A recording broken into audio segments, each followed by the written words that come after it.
Ven Señor Jesús, Maranatha. Ven Señor Jesús, Maranatha. Ven Señor Jesús, Maranatha. Si ven pronto, Maranatha. Ven Señor Jesús, Maranatha. Ven Señor Jesús, Maranatha. Ven Señor Jesús, Maranatha. Si ven pronto, Maranatha. Come Lord Jesus, Maranatha. come Lord Jesus, Maranatha. come Lord Jesus, Maranatha. come Lord Jesus, Maranatha. Come Jesus, Maranatha. Come Jesus, Maranatha. Come Jesus, Maranatha. Come Jesus, Maranatha. Viens Seigneur Jésus, Maranatha. Viens Seigneur Jésus, Maranatha. Viens Seigneur Jésus, Maranatha. Viens Seigneur Jésus, Maranatha. vieni Signor Gesù, Maranatha. vieni Signor Gesù, Maranatha. vieni Signor Gesù, Maranatha. vieni Signor Gesù, Maranatha. Leibaju Jesu, Maranatha. Leibaju Jesu, Maranatha. Leibaju Jesu, Maranatha. Leibaju Jesu, Maranatha. Baron Yeshua, Maranatha. Baron Yeshua, Maranatha. Baron Yeshua, Maranatha. Baron Yeshua, Maranatha. Matar nossos deuses. Em que Deus acreditar? Por José Maria Mardones, editora Ave Maria, canal Leconde. Caros ouvintes, caso gostem do que aqui é lido, por favor adquiram o livro. Caso gostem do meu trabalho, por favor venham auxiliá-lo. Qualquer mínima moedinha, quantia financeira é muito válida. Isso é possível através de Pix, Apoia-se, Vaquinha. Os links estão no descritivo e há no descritivo também um link para uma lista de livros na Amazon que você pode comprar e que chegarão até mim, né, esses livros que forem comprados ou este livro. E também é possível ajudar o canal criando um engajamento. Curtam, compartilhem, comentem, tudo isso faz diferença. Inscrevam-se, porque assim o YouTube entende que esse conteúdo seja relevante, oferta-o a mais pessoas, ampliando o meu trabalho e fazendo com que esse conhecimento também vá mais longe. Muito obrigada pela presença. A todos uma boa escuta. Capítulo 7. Do Deus violento ao Deus da paz. O maior escândalo religioso do nosso tempo é sem dúvida a violência mortífera exercida em nome de Deus. Diariamente assistimos a autoimolações e atentados que se remetem a Deus, que é usado para justificar a violência e a morte. O monoteísmo, judeu, islâmico e cristão, carrega sobre si nesse momento de nossa história a triste imagem da violência. E a dúvida está presente em muitas mentes e corações de homens inteligentes e bondosos. Não será o monoteísmo o portador de germes de violência? Neste capítulo não objetivamos tanto a mudança da imagem de Deus propagada entre os católicos, quanto colaborar para limpar o rosto sujo e cheio de sangue do Deus da violência fundamentalista. Gostaríamos de transmitir a convicção de que um Deus violento e amante do sangue é uma contradição. O cristão tem de ser sempre um construtor da paz. O nome de Deus é a paz.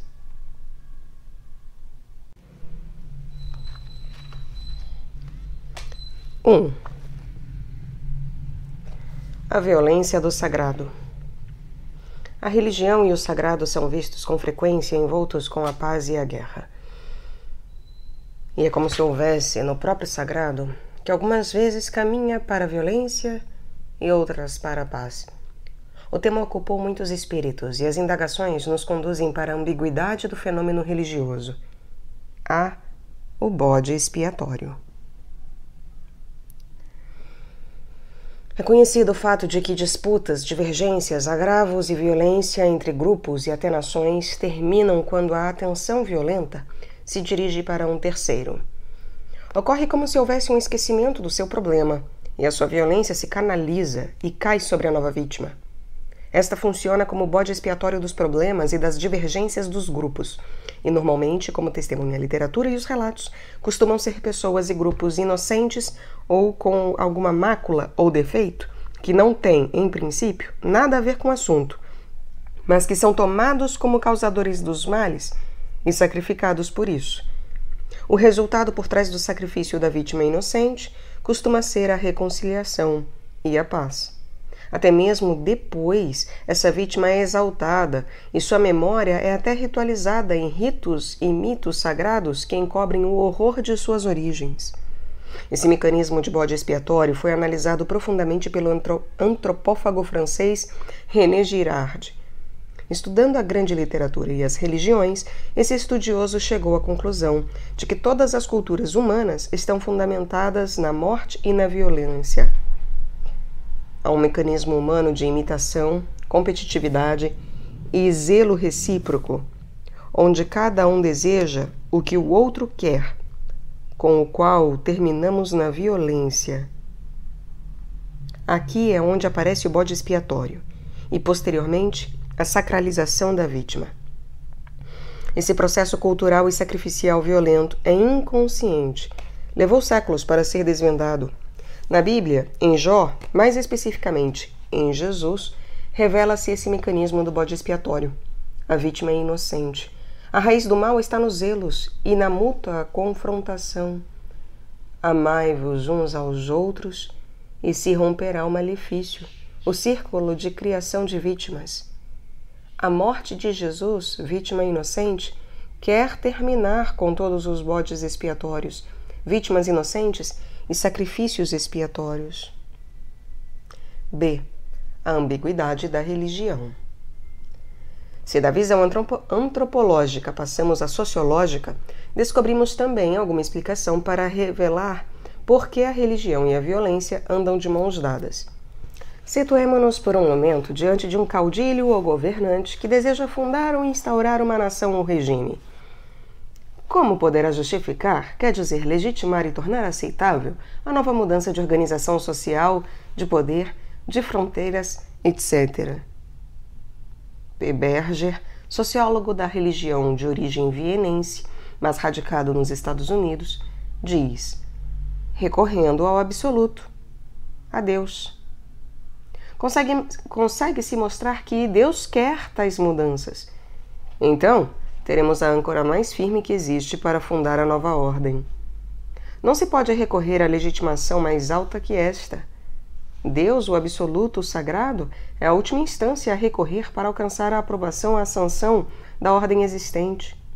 Esse recurso a Deus, o absoluto, é contudo de dois gumes. O profeta e o caudilho podem usar Deus para dizer o contrário.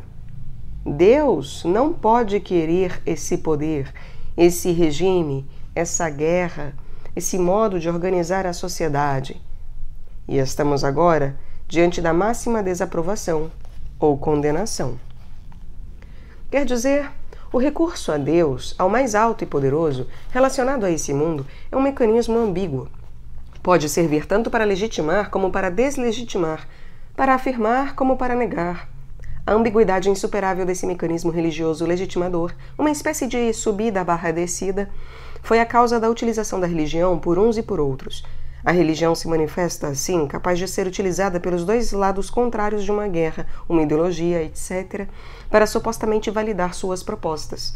Podemos até suspeitar que o uso, a manipulação massiva do que foi objeto, de que foi objeto a religião ao longo da história para legitimar cruzadas, guerras, conquistas, massacres e violência, até mesmo nos dias de hoje, como vemos na guerra do Iraque, deve-se à ambiguidade inerente a esse mecanismo. Por um lado, a religião torna-se muito atrativa para os políticos e os ideólogos para ser utilizada pelo poder. De outro lado, menos frequentemente, também pode ser empregada para denunciar e atacar o poder. C. A sangrenta fronteira do islamismo.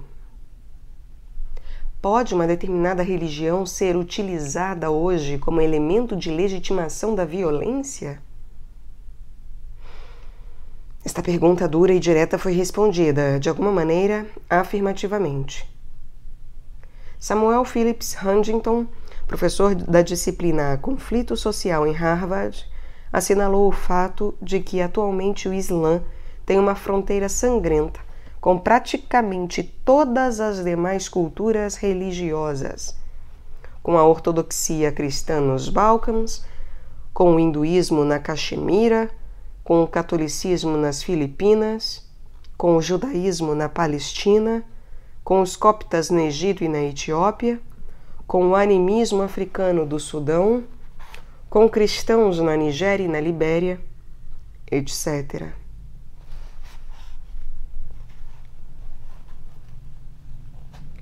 Entende-se assim a sombra do problematismo do Islã neste momento. O 11 de setembro serviu para lançar a ameaça do choque de civilizações. Como muitos analistas indicaram, o pior dessa visão é que serve para encobrir os muitos problemas de caráter político, nacional, social e histórico, de interesses energéticos que estão subjacentes aos referidos conflitos. Mas a imagem que oferece à primeira vista, e é inegável, é que a religião está presente praticamente em todos os conflitos atuais. A questão a ser elucidada em cada caso é: como atua a religião no referido conflito? É manipulada por uma ou ambas partes para incentivar o conflito? Já comentamos sobre a facilidade com a qual se pode manipular a religião. Sem dúvida, por trás de um problema tão complexo como o que se refere às diversas nações e situações históricas como as mencionadas, as respostas não podem ser simples, nem apontar em uma só direção. O integrismo radical árabe manipula o Islã para justificar seus atos terroristas e suas autoimolações. Porém, existe ali um clima de excitação ideológica e desesperação que facilita tal uso instrumental da religião. E o fundamentalismo de mercado de neoconservadores norte-americanos apela à defesa da civilização cristã, à missão da América no mundo, para justificar, como já não acreditávamos ser possível no século XXI, guerras preventivas com mentiras que encobrem projetos imperialistas de controle e domínio energético. D. Algumas conclusões iniciais. Chegando a este ponto, o que fica mais claro é a ambiguidade da religião diante da violência. Há uma facilidade no uso legitimador da religião, que a torna propícia para a manipulação por parte do poder vigente. Daqui em diante, o cristão deve manter uma atitude de vigilância crítica diante da religião e dos seus usos. Não se pode ser ingênuo a respeito da religião e suas funções sociais. A história nos ensina que pode servir para resistir ao poder e às suas manipulações e construir a paz, mas que também, em muitos casos, tem sido facilmente utilizada. O cristianismo parece oferecer com o crucificado a vítima inocente que desvela o uso sacrificial da violência. A religião parece ter uma inclinação a mitificar o inocente sacrificado e, assim, encobrir a violência cultural. O cristianismo oferece uma particular sensibilidade e atenção aos usos expiatórios, sacrificiais, criadores de bodes expiatórios e vítimas inocentes, ainda que, como vimos em alguns capítulos anteriores, também possa cair na armadilha expiatória. 2. O monoteísmo é gerador de violência? Nosso momento histórico está oferecendo um espetáculo de violência relacionado aos monoteísmos como talvez nunca se tenha visto. Oriente Médio é o lugar da confrontação mais visível, onde judaísmo, islã e cristianismo parecem enfrentados. Judeus contra islâmicos e vice-versa, islâmicos contra cruzados no Iraque, no Afeganistão e no mundo inteiro mediante o terrorismo da Al-Qaeda. Chega-se a dizer que o monoteísmo está em xeque. Um lamentável espetáculo de sangue e morte que faz perguntar se não há algo no monoteísmo que o faz particularmente excludente e violento. A. Exclusivismo monoteísta. A resposta afirmativa sobre o caráter excludente e violento do monoteísmo veio da mão de um estudioso alemão da cultura e da religião egípcia. Jan Assmann publicou alguns estudos nos quais mostra que o monoteísmo judeu, herdeiro do monoteísmo egípcio, oferece uma racionalização teológica que representa um salto com relação às religiões até então existentes. Em que consiste esse salto qualitativo do monoteísmo judeu em relação às demais religiões? É que a religião de Moisés é uma religião reflexiva, mas teológica, capaz de introduzir a distinção entre religião verdadeira e falsa. Trata-se de um ato revolucionário na história das religiões. Mais que a substituição do politeísmo pelo monoteísmo, dos ritos e do culto pelo texto revelado, e mais que a superação de uma visão local por uma universal, estamos diante da passagem de um tipo de religião primária a outra secundária, caracterizada por um nível de reflexão teológica mais elevada. Encontramo-nos diante de uma nova atitude do espírito. A partir desse momento, essa nova religião monoteísta introduz um elemento de distinção, o que Assmann denomina de distinção mosaica, que discrimina entre religião verdadeira e falsa. Estamos diante da origem de uma teologia política que conduz à intolerância, leva ao confronto e ao antagonismo em relação às demais religiões, especialmente as denominadas primárias ou cósmicas, com vários deuses. O monoteísmo mosaico se mostra assim inimigo das variadas formas do divino. Conhece somente uma forma, que se apresenta como única e verdadeira. Daqui se deduz que o chamado segundo mandamento, ou proibição de fazer imagens de Deus, se trata na realidade de um princípio destruidor, iconoclasta, que leva em seu seio o confronto com as religiões não monoteístas. O politeísmo e as religiões cósmicas estão na mira do monoteísmo. A partir deste ponto de vista, vê-se claramente o potencial de violência que armazena o monoteísmo com sua pretensão de verdade exclusiva. Introduz na história um elemento decisivo, o da religião verdadeira. Inicia-se o caminho da cultura da diferença, verdadeiro versus falso, que tanta violência desatou na história. As demais religiões são falsas e até devem ser erradicadas como erro, mentira e falsidade. Entendemos as censuras ao monoteísmo. A relação incondicional com o Deus único conduz ao terror. Esse Deus uno é o único, verdadeiro, e não tolera ninguém junto de si, e tampouco adoradores de falsos deuses.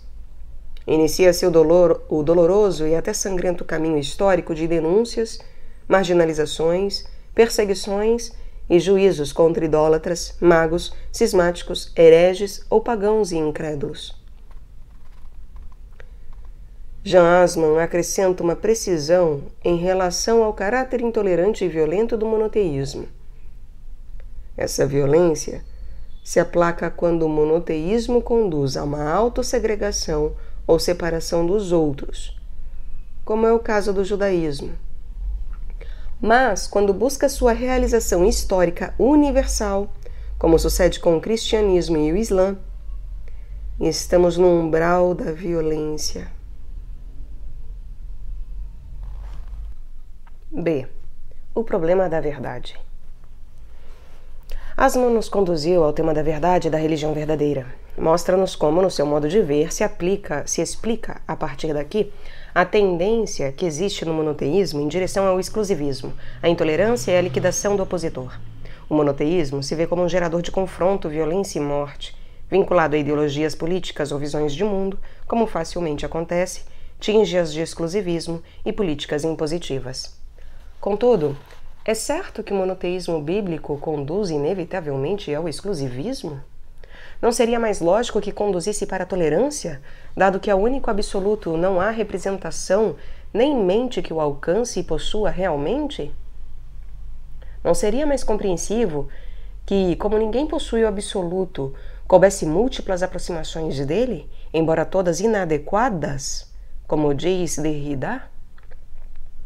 Pois bem, parece certo que o monoteísmo tende à afirmação da verdade.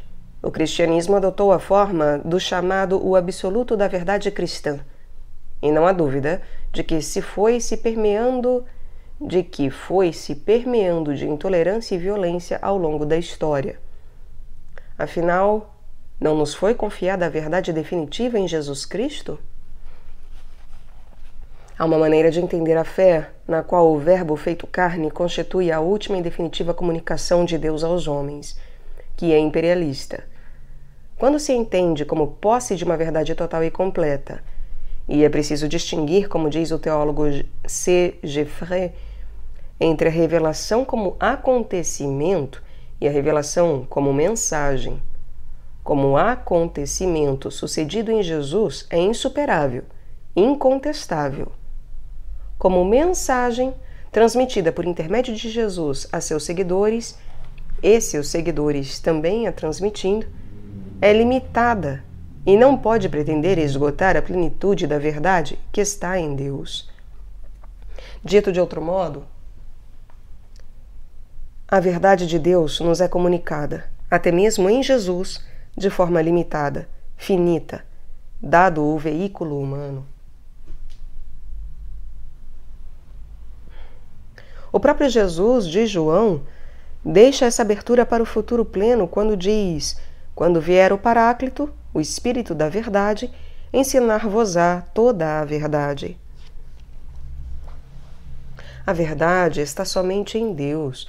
Costuma-se dizer que tem um caráter escatológico, isto é, que ocorrerá no fim dos tempos. Até então, vivemos de aproximações limitadas da verdade. Somos buscadores da verdade, não possuidores dela. Portanto, chegamos à seguinte conclusão: somente a verdade que coincide com o mistério de Deus é uma verdade absoluta. As demais são verdades relacionais, melhor que relativas, que se costuma entender muito mal e produz nervosismos. Quer dizer, verdades relacionadas com a manifestação da verdade em um momento histórico, uma tradição, uma linguagem, etc. Todas as tradições religiosas são lampejos da verdade. O Concílio Vaticano II reconhece que nas demais religiões há sementes da verdade e santidade. Sementes de verdade e santidade. Nostra aetate. O cristianismo, portanto, não exclui nem inclui as sementes de verdade que podem ser encontradas nas demais religiões. Por esse caminho chegamos a admitir, diz Geoffrey, o absoluto da verdade e manifestação que ocorre em Cristo, mas que, na história de cada dia, remete a uma plenitude de verdade que continua velada. Se entendermos as coisas dessa maneira matizada, então podemos ser abertos e universais a respeito da universalidade do mistério de Cristo, sem ser impositivos nem fundamentalistas a respeito da universalidade da religião cristã. Cristo é o centro da história. Porém, o cristianismo é uma concentração e particularidade histórica. Dito claramente, não podemos absolutizar o cristianismo enquanto manifestação histórica. Conseguimos chegar a uma conclusão importantíssima por esse caminho, a da pluralidade de vias que levam a Deus. Atualmente nos parece historicamente insuperável o fato de existirem várias religiões ou caminhos. Esse fato pode ser lido como motivado pela teimosia e pela maldade humana. Porém, cada vez mais se começa a ver como um pluralismo que corresponde ao próprio caminhar da salvação de Deus, que, como dizíamos, busca o ser humano nas próprias buscas humanas.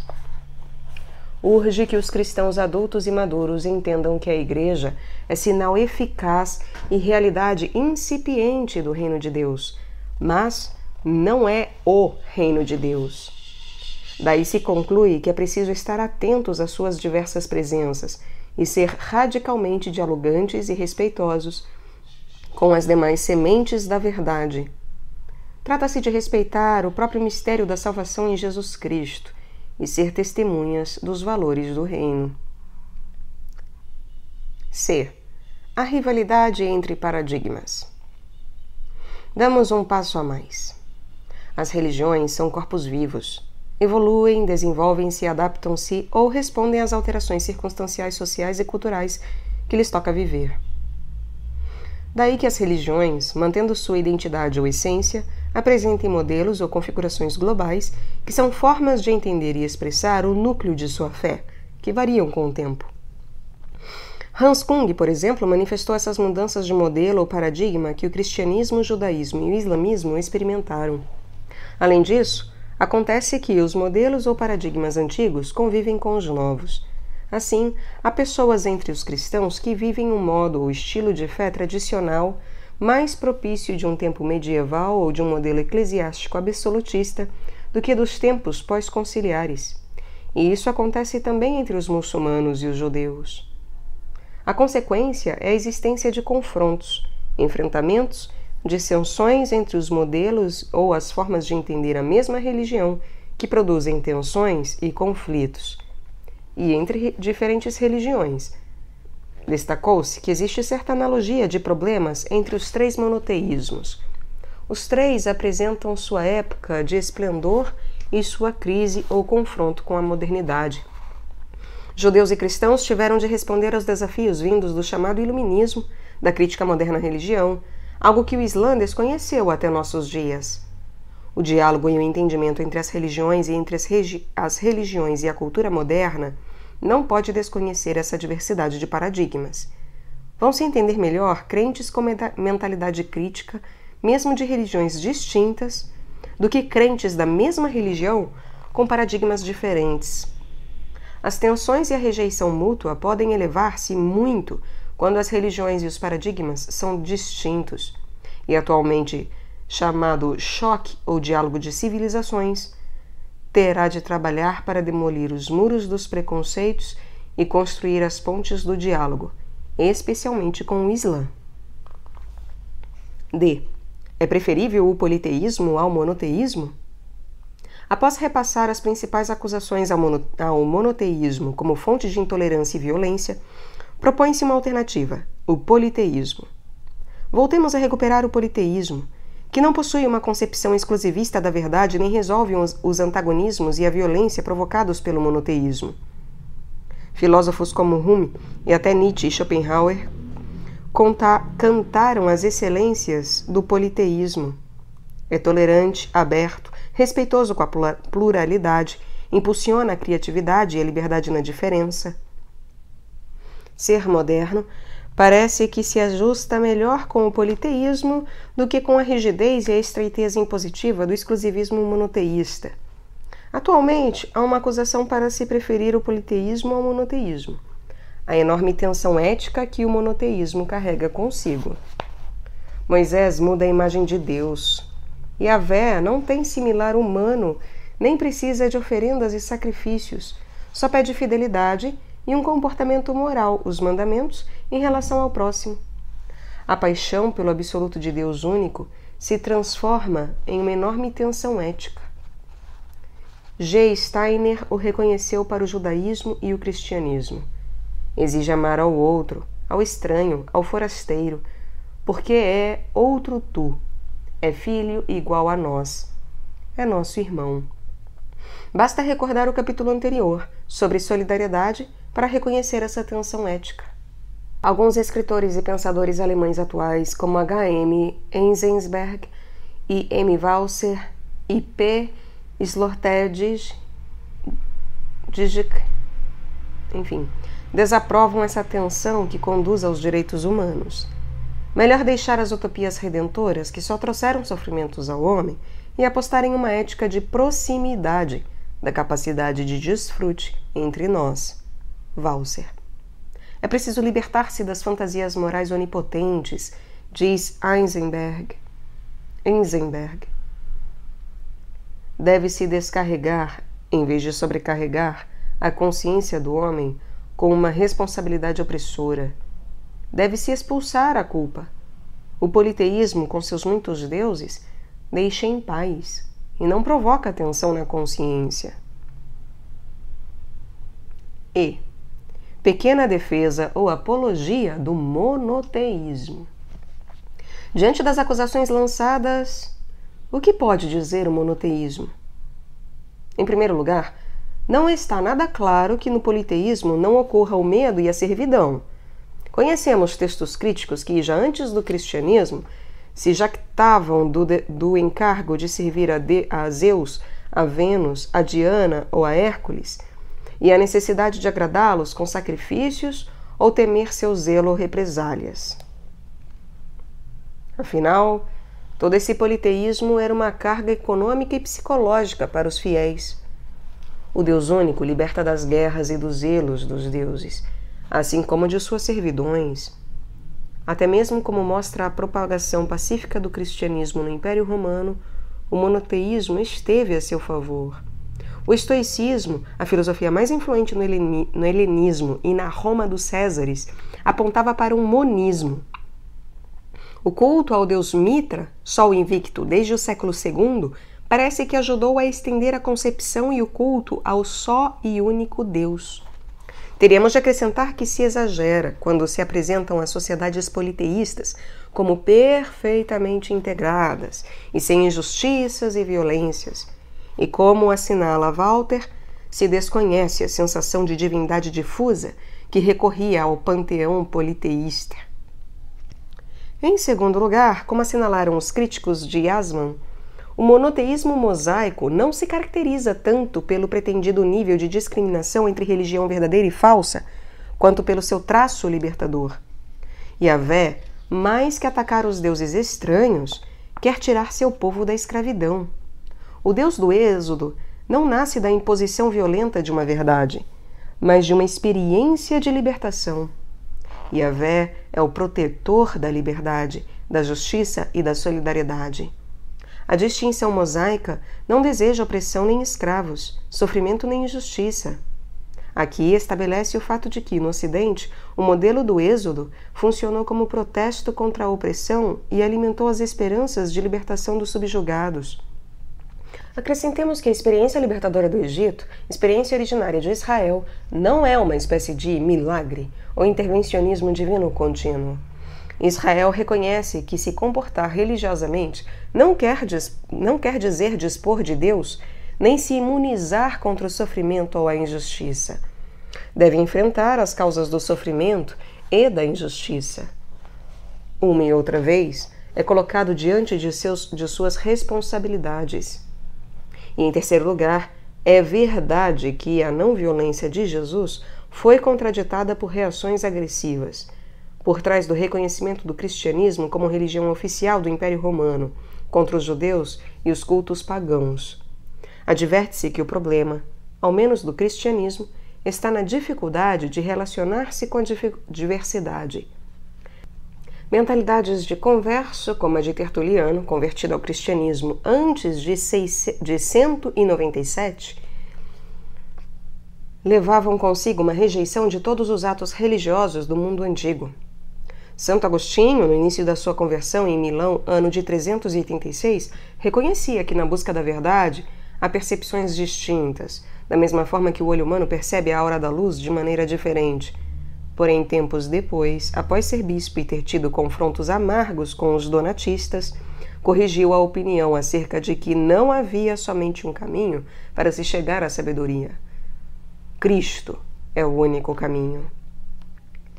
Definitivamente, quando unidade e universalidade se vinculam com uma reivindicação de verdade absoluta, estamos diante do monoteísmo dos possuidores de Deus. Neste momento, os estandartes da imposição e da violência estão próximos. Porém, se Deus é mistério, não disponível, nem calculável, nem representável, então não pode haver apropriação exclusiva de Deus, e surge uma relação respeitosa com a diversidade. Nasce o que Afrust chama de unidade na pluralidade e na liberdade. 3. Os pecados da Escritura. Há uma ideia simples que deveria ficar bem clara para o leitor. A Bíblia não é um livro, mas muitos.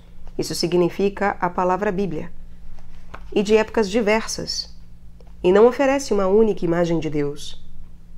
Não se deve imaginar que o monoteísmo surgiu de uma só vez, inteiro e limpo, de Moisés, como também dá a impressão Asman.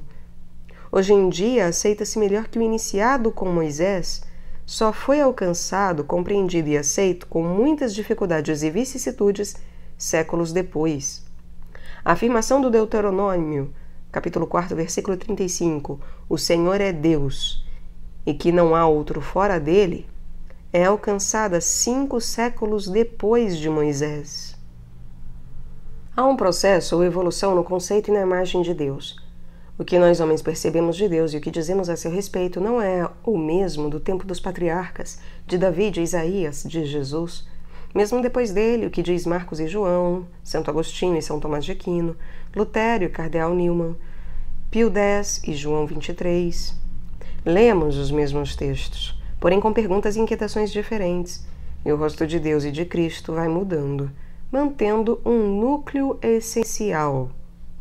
Tampouco nos deve causar estranheza que a Bíblia e os demais livros sagrados das demais religiões que ofereçam processos parecidos apresente o que um bispo estadunidense com humor e fina percepção denomina os pecados da Escritura.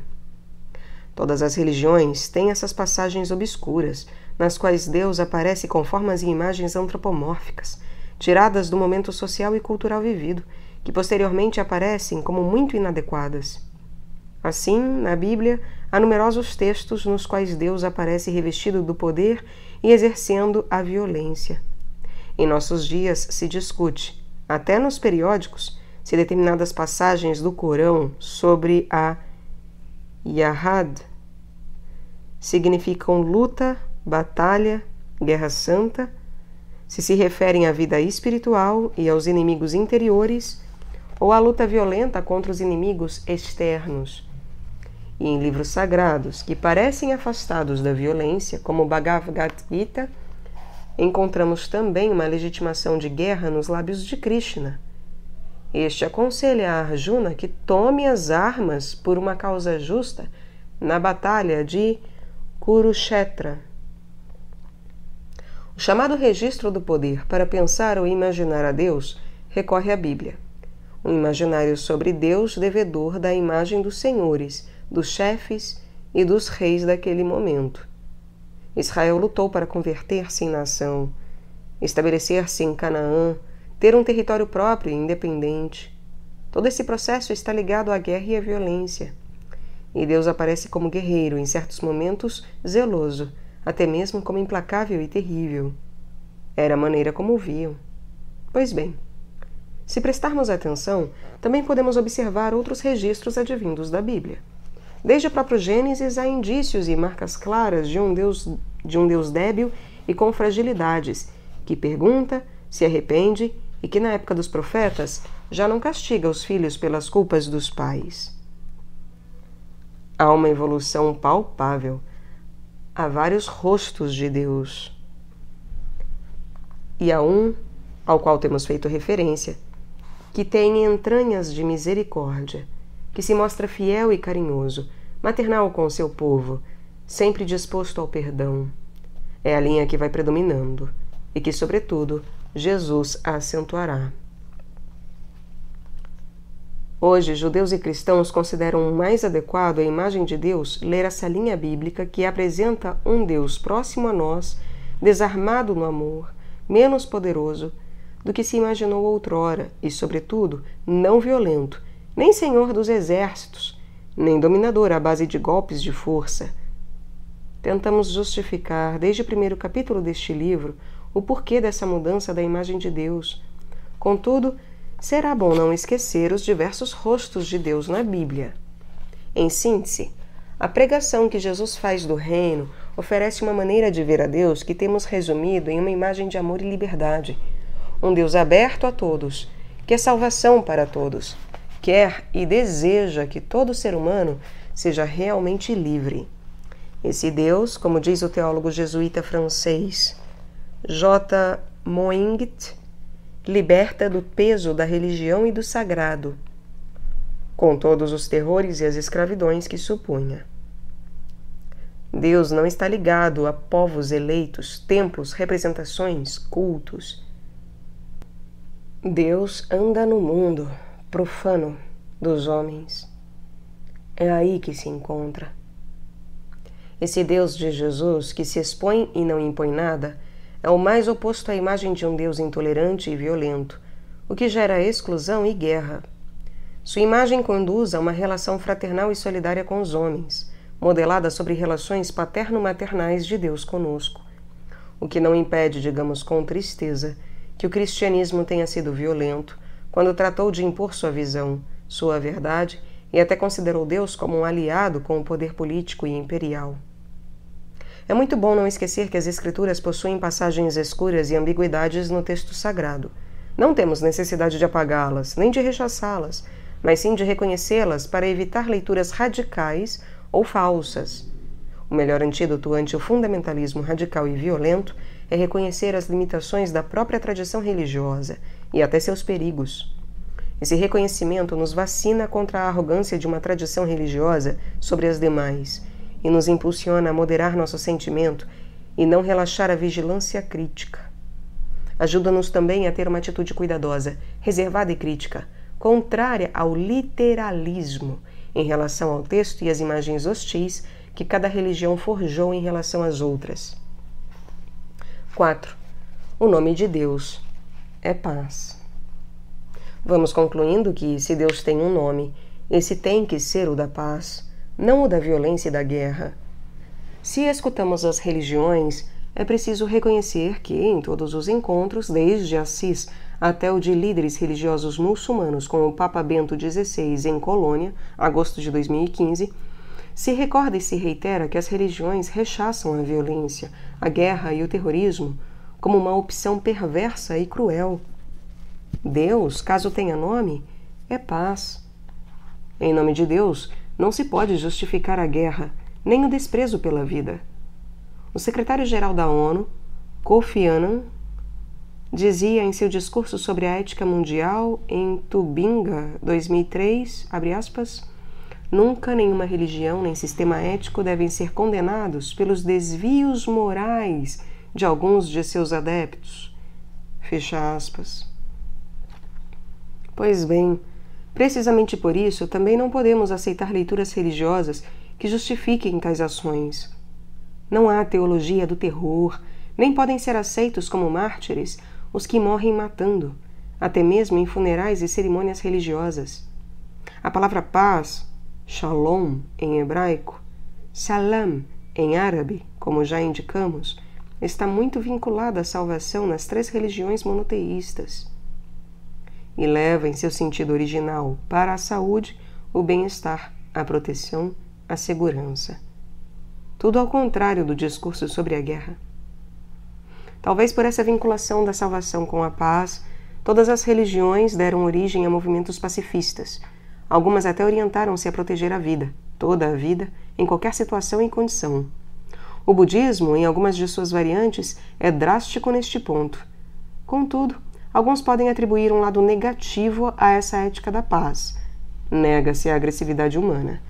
E alguém se mostra indiferente diante de situações de injustiça e miséria.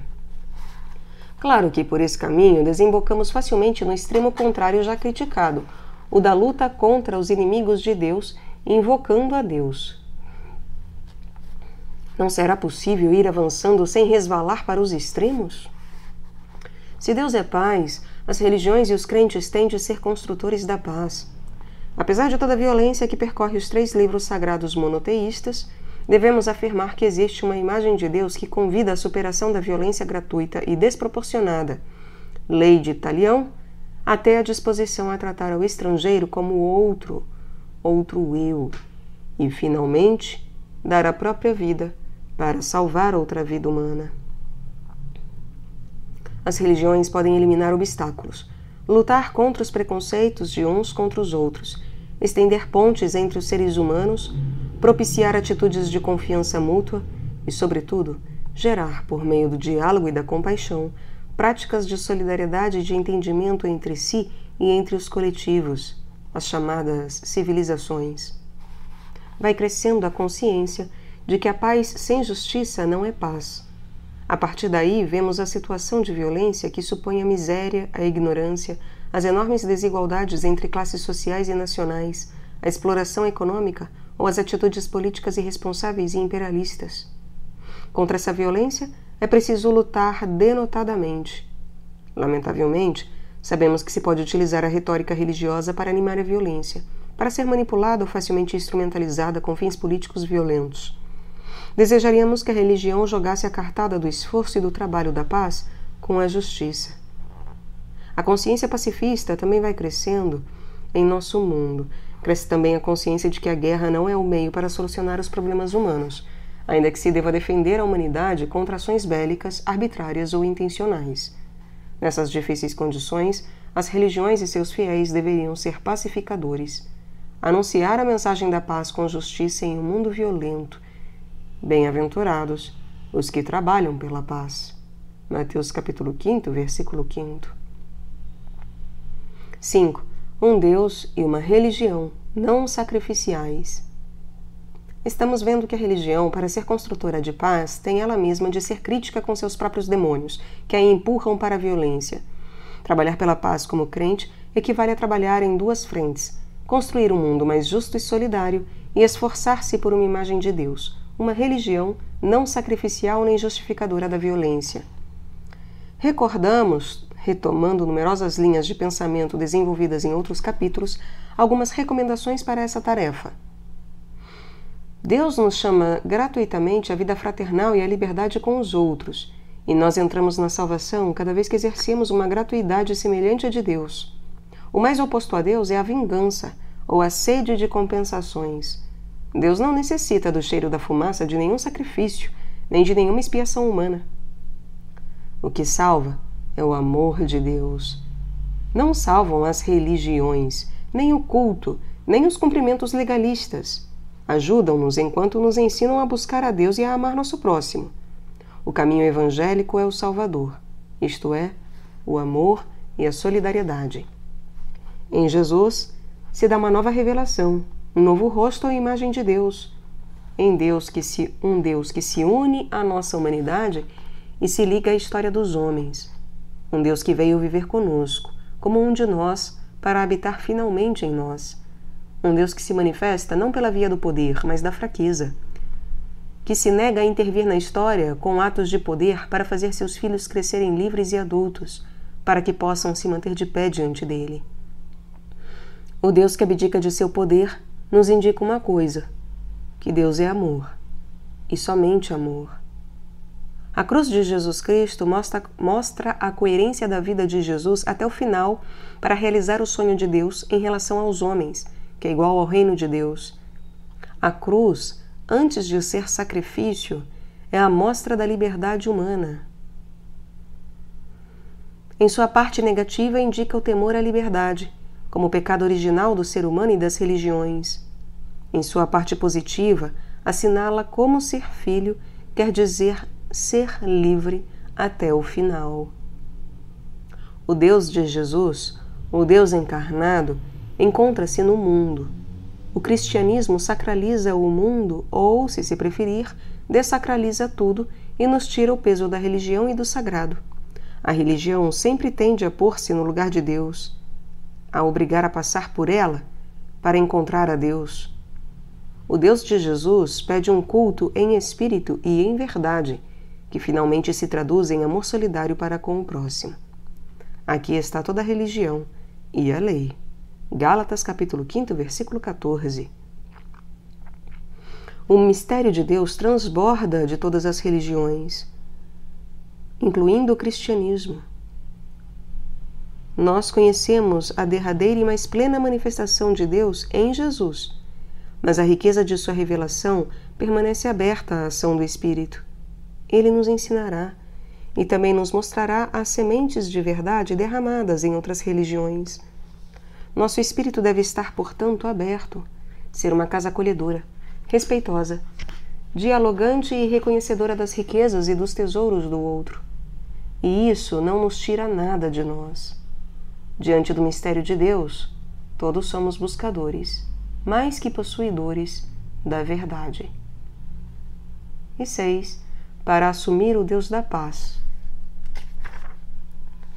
O capítulo que acabamos de ler sugere a mudança do imaginário que temos de elaborar para que nossa imagem de Deus evite os perigos fundamentalistas e colaboremos para uma imagem de Deus que seja sustentável, racional e religiosamente. Acrescentamos, em forma de resumo e recordação de nossa imagem de Deus, algumas expressões ou frases de referência. O nome de Deus é paz. Não podem ser justificadas guerras santas nem justas, nem martírios onde se mata em nome de Deus. Isso seria como praticar uma teologia ou religião do terror. O nome de Deus é misericórdia e libertação. Se há uma coisa que Deus não quer, é o sofrimento gratuito e a opressão do ser humano. Quer sua libertação, quer que seus filhos possam estar de pé diante dele. O nome de Deus é diálogo e tolerância. Deus é comunicação ao ser humano, não imposição. Parecer-se com Deus é praticar a aproximação ao outro, a escuta, o diálogo, a compreensão. O nome de Deus é verdade. Uma verdade que se oferece e se expõe.